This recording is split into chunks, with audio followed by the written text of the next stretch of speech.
किसी ने बड़े कमाल की बात कही है। किसी ने बड़े कमाल की बात कही है। पानी में गिरने से व्यक्ति की मृत्यु नहीं होती। पानी में गिरने से व्यक्ति की मृत्यु नहीं होती। उसकी मृत्यु तब होती है जब उसे तैरना नहीं आता। ठीक उसी प्रकार परिस्थितियां हमारी समस्या नहीं होती। परिस्थितियां हमारी समस्या नहीं होती। समस्या तब होती है जब हमें उनसे निपटना नहीं आता।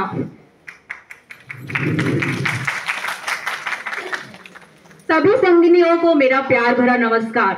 मैं गौरी सिंह आज आपके समक्ष एक कहानी प्रस्तुत करने जा रही हूँ। यह कहानी एक दिव्यांग राजा की है। दिव्यांग तो आप सब समझते ही होंगे, स्पेशली एबल्ड जिनके शरीर के कोई अंग या तो पूरी तरह कार्यरत नहीं है या थोड़े ही सक्षम हैं। तो यह राजा दिव्यांग था जिसकी एक आंख और एक पैर नहीं थी, किंतु उस राजा को उस बात का कोई भी मलाल नहीं था। उसके राज्य में सभी बेहद खुश थे। वह राजा अपनी प्रजा का बहुत ही ध्यान रखता था और सभी प्रजावासी ये कहते थे कि ईश्वर सदा हमेशा हमें ऐसा ही राजा दे। वह बहुत ही खुश थे उसके राज्य में। एक दिन राजा अपने महल के गलियारे में घूम रहा था कि तभी उनकी नजर गलियारे में लगी पेंटिंग्स पर गई जो कि उनके पूर्वजों की थी। जब उन्होंने देखा और पेंटिंग्स देखते देखते वह बहुत ही खुश होने लगे। उनको मन ही मन एहसास हुआ कि उन्होंने बहुत बड़े खानदान में जन्म लिया है जो कि एक शूरवीरों का खानदान है। वह मन ही मन बहुत हर्षा रहे थे, बहुत ही खुश हो रहे थे। लेकिन जैसे जैसे वह महल में गलियारे में आगे बढ़ते गए, उन्होंने देखा एक खाली स्थान था जहां उनकी पेंटिंग उनके मरने के उपरांत लगनी थी। वह मन ही मन दुखी होने लगे। उन्होंने सोचा, मैं तो एक दिव्यांग राजा हूँ, भला मेरी कैसी पेंटिंग लगाई जाएगी। यहाँ तो उपलब्ध सारी पेंटिंग एक से एक बढ़कर शूरवीरों की है, पर मैंने तो अपने राज्यकाल में कभी भी ऐसा कोई काम किया ही नहीं जिससे मेरे को लोग इतना प्रेज करें। तो वह मन ही मन ये बात सोच के दुखी होने लगा। लेकिन उसके दिमाग में एक ख्याल आया कि क्यों ना मैं अपने जीते जी किसी चित्रकार को बुलाकर और अपनी पेंटिंग बनवा लूं। तभी उन्होंने मंत्री को बुलाया। मंत्री को बुलाकर कहा कि मंत्री जाओ राज्य में ऐलान करवा दो कि मैं पेंटिंग जितने भी चित्रकार हैं वह कल राज्य दरबार में उपस्थित हों और मेरी पेंटिंग बनाए।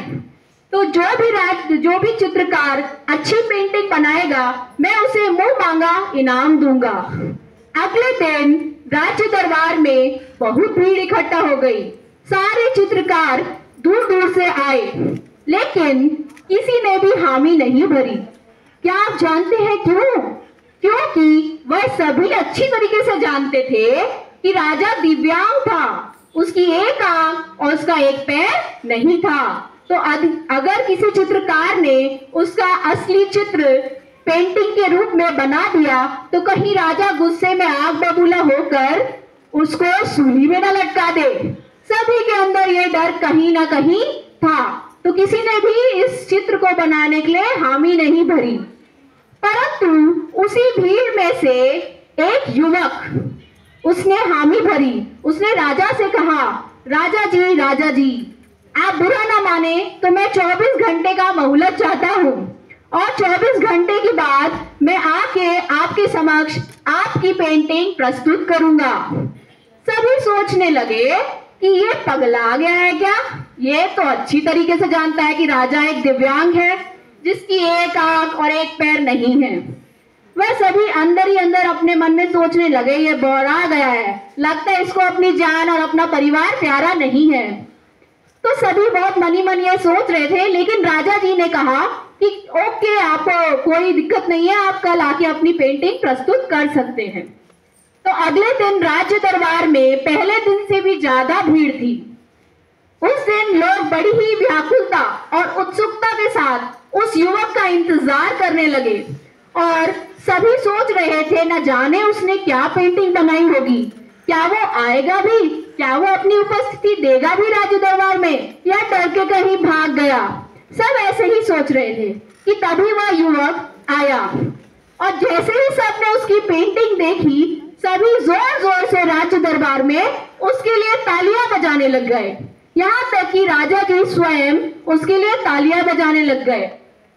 क्या आप लोग सोच सकते हैं कि जिसके लिए कल तक सब सोच रहे थे कि राजा उसको सूली पे लटका देगा, उसी के लिए राज्य दरबार, भरा पूरा राज्य दरबार, सबके सब, यहाँ तक कि राजा स्वयं उसके लिए ताली बजाने लग गए। क्या आप में से कोई सोच सकता है कि क्यों लोग ताली बजा रहे थे?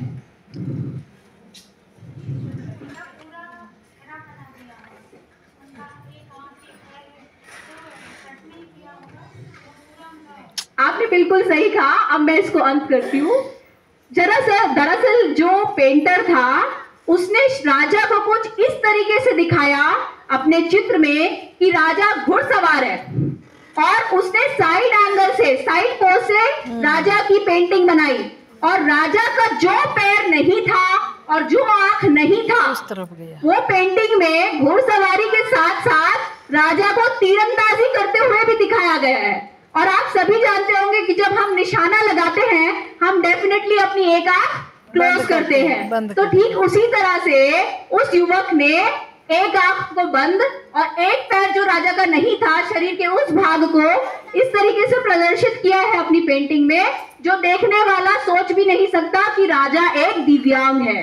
तो राजा बहुत ही खुश हुए और उसने उस पेंटर को मुंह मांगी कीमत दी।